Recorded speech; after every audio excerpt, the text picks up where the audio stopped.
La Sea4 Swim Cup, c'est la 3e édition. C'est une compétition d'eau libre grand public avec des parcours qui sont adaptés à tous. Il y a eu un engouement, à peu près 500 inscriptions. 500 nageurs, enfants et adultes, inscrits sur le week-end et répartis en plusieurs courses accessibles aux non-licenciés de 500 mètres à 15 km en solo et en relais. Des animations étaient également prévues. Tous les participants ont pu participer à une initiation waterpolo et la section compétition du club a fait des matchs de waterpolo en démonstration. On essaye de faire plaisir au maximum de nageurs. Donc déjà, chacun a eu un très très beau sac à dos. Deuxième, design communication. Avec une serviette aussi pour les premiers au podium qui a été offerte par Émoi Mutuelle du Var. Et on a eu de nombreux lots par de nombreux partenaires. Ça a été vraiment fantastique.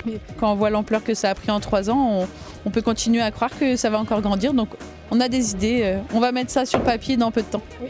On peut se donner rendez-vous déjà pour l'année prochaine, premier week-end de septembre à cet endroit.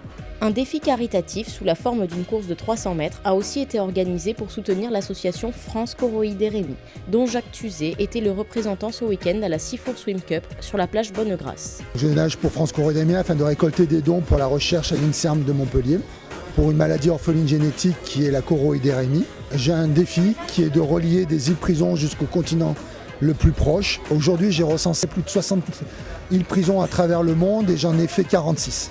J'ai écrit un livre qui retrace justement toutes ces aventures des évasions de mes îles-prisons. Ça s'appelle Libre comme l'eau. Je veux montrer aussi qu'à l'époque, on a emprisonné des personnes sur des îles pour éviter justement qu'ils s'évadent.